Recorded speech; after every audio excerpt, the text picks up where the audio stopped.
근데 문제는 이제 야당도 좀 제대로 막아야지. 비상대기만 시켜놨잖아요. 비상대기만 시켜놓으면 됩니까? 가서 결사항전회가 막아야지.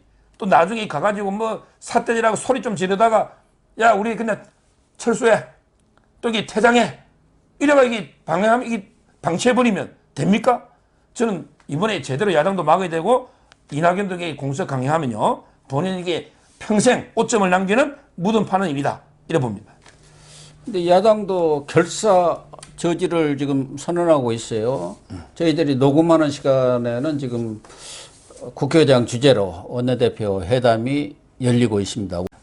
그리고 오전 10시부터 법사위가 열려 있는데 국민의힘 의원들이 지금 많은 수가 가서 피켓 시위를 하면서 대기 중인 모양이에요. 네. 그러니까 법사위부터 저지를 하겠다. 그런 생각이고 본회의 넘어가면 1차적으로 필리버스터를 해서 저지를 하면서 이렇게 가능한 한 모든 수단을 동원해서 저지한다. 뭐 그런 생각인 것 같은데 김종인 대표가 그런 데에 대해서는 조금 이렇게 부정적인 생각을 갖고 있어서 어쩔지 모르겠네요. 말씀하신 대로. 김종인 대표는 이제 뭐 세 가지 안 한다는 거죠. 단식 안 하고, 네. 단발, 머리 안 감고, 장애 투쟁 안 하고.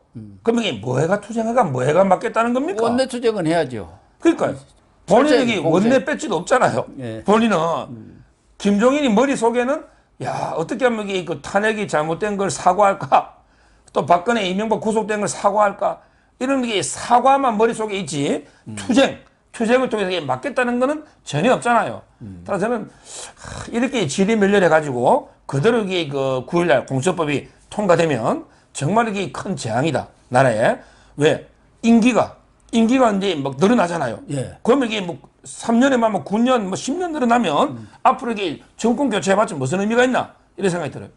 그러니까 공수처법이 통과되면 앞서서 얘기했지만 우원식 의원이 반드시 법원이 마음대로 자기들 재판하는 거 고치겠다는 거 아니에요. 버르장머리를 고치겠다 이야기인데. 예. 그러니까 검찰 그리고 법관들까지도 공수처가 완전히 장악해가지고 자기들 입맛대로 고치고 그것은 결국 공수처를 통해서 법원과 이 사법부 전체가 장기 집권의 어떤 도구로 만들겠다. 그런 얘기나 다름없는 거란 말이에요. 그렇죠. 이게 바로 저는 입법 독재, 네. 입법 폭주 이런 입법 독재를 누가 하느냐. 두 세력이 있어요. 첫째는 이제 그 주사파 운동권 세력 있잖아, 지금. 네. 주사파. 이게 이제 정치인들. 여기에 이제 두 번째는 대깨문으로 대표되는 바 세력 있잖아요. 네. 대깨문. 이런 바 세력과 주사파 운동권 세력이 결탁해가지고 대한민국의 법치주의, 민주주의, 공화주의 완전히 그 삼축을 파괴하고 있다. 그래서는 이런 입법 독재를 야당이 결상전으로 못 막으면 존재의의가 없고 자유 대한민국의 미래도 없다. 이래 보는 거예요. 그런데 앞서도 잠깐 말씀을 하셨지만 막는 것은 우리가 가서 막을 수는 없잖아요. 국회에서 열리면은 국민의힘이 막아야죠. 뭐 여당이라고 해봤자 다른 것은 없잖아요. 뭐 국민의당은 세석분이 안 되니까. 근데 김종인 비대위원장 전에도 저희들이 좀 비판적으로 얘기는 했습니다만은 이런 것을 결사 막을 수 있는 그런 대책보다는 박근혜 이명박 무슨 사과를 하겠다고 해가지고 당내에서도 반발이 많더라고요. 서병수 의원, 뭐 장재원 의원, 또 누구죠? 배현진 네. 의원까지 나서서 왜 당내 분란을 이렇게 일으키나요? 그래서 저는 지금 이게 김종인한데요. 제가 한번 물어보고 싶어요. 제가 세 개만 물어볼게. 제일 궁금한 거. 예. 자, 첫째, 사과를 이게 언제 어디서 어떻게 할래? 언제 어디서 어떻게 할래? 옛날처럼 이게 혼자 광주에 가가 15초 동안 무릎 꿇고 빌리 브란트 흉내자가 무릎 꿇고 혼자 할래? 아니면 이게 의원들 다 데리고 할래? 그러네요. 예. 언제? 뭐 9일 한다는데 9일에 이제 그 판결도 안 났잖아요. 근데 탄핵 4주년. 그럼 이게 어디서 어떻게 소속 의원들에게 공감대도 없는데 언제 어디서 어떻게 할 거냐? 공수처법 처리하는 날 사과하고 앉았어요? 그러니까요. 제 말은 지금 9일 하겠다는 거 아닙니까? 그러니까요. 그럼 이게 누구하고 데리고 지금 혼자 할 거냐 말이에요. 네. 이게 첫째 말이 안 되고요. 자, 두 번째 우리가 이제 민법의 법에도요 남이 대리할 수 있는 게 못하는 게 있어요. 그런데 사과라는 거는 박근혜 대통령이나 이명박 대통령이 억울하다고 이게 본인들이 인정 안 하는 걸 김종인이가 이게 뭘 대신해가 어떻게 사과합니까? 그러니까. 대신해서 본인이 이게 무슨 자격으로 대신해서 하느냐. 이게 두 번째 문제고요. 가장 제가 세 번째 묻고 싶은 거는 덕실을 따져보자. 그건 이게 덕이 있냐 실이 맞냐. 지금 이게 김종인이가 뭐 무릎 꿇고 사과해가지고 호남의 민심이 돌아왔습니까? 호남 민심에 문재인이가 떠나갔잖아, 10몇 프로. 예. 이거는 이제 추미애 때문에 윤석열 공이죠. 네. 국민의힘이 잘해가 호남 민심이 국민의힘으로 왔습니까? 김종인이가 사과하면 몇 프로가 산토끼들이 돌아옵니까? 오히려 저는 이제 집토끼 있잖아요. 탄핵이 부당하다, 박근혜, 이명박 억울하다, 이 세력이 더 떠나갑니다. 예. 덕실을 따져보란 말이에요. 이 세 가지를 제가 지적하는 거예요. 근데 지금 배현진 의원, 초선 의원인데 대선배에다가 뭐 감히 쳐다볼 수도 없는 김종인 위원장한테 당신이 먼저 사과하라. 솔직히 그렇게 얘기한 거 아닙니까? 문재인 정권 맞는 사람 누구냐? 예. 또 과거 국보위 뭐 이런 거 한 사람 누구냐? 그렇게 지금 치받았어요. 김종인이는요, 자기 사과는 이게 4개를 해야 되나 봐요. 그래요? 자기는 사과 4개 하면 돼요. 남의 거 신경 쓰지 말고. 자, 첫째, 국보위의 그 전두환 때 국보위의 재무간사였죠. 예. 전두환 대통령 국보위 할 때 간사회가 권력을 다 누렸잖아요. 이거 사과해야죠. 자, 그 다음에 두 번째, 동아은행 있죠. 예. 동아은행에 2억 1천만 원 뇌물 받았죠. 그때 함성희 검사가 조사하다가 안 되니 홍준표가 들어가가지고 예. 20분 만에 자백받은 거 아닙니까? 동아은행에 뇌물 2억 천 받은 거 국민 앞에 석고대죄 사과해야 돼요.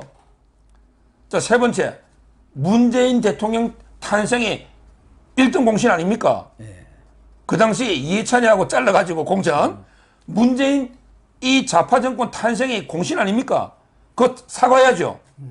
그 다음에 마지막으로 박근혜 대통령 탄핵할 때 본인들이 비리 아닙니까? 예. 예. 그러기 저는 다른 정치인들 평가할 때 딱 하나만 물어요. 딴 거 안 물어봐요. 정치인 물어볼 때 의원님 박근혜가 탄핵 사유가 많습니까? 문재인이가 많습니까? 요거 딱 하나만 저는 물어봐. 그러면 이게 문재인이는 탄핵 사유가 없습니까? 박근혜 대통령 지금도 탄핵 사유가 있다고 봅니까? 그 당시는 옛날에는 이게 그 작비 금시 작비 옛날에는 이게 우리가 가짜로 쏘가서 탄핵 사유 보더라도 지금은 박 대통령이 억울하다는 사람도 많거든요. 이현주처럼. 예. 근데 지금 문재인의 탄핵 사유는 완전히 산을 갖다가 덮어요. 차고 넘쳐. 바다를 완전히 다 덮어요. 근데 문재인에 대해서는 탄핵 한마디 못하면서 박근혜 탄핵이 잘못했습니다. 이게 말이 되느냐?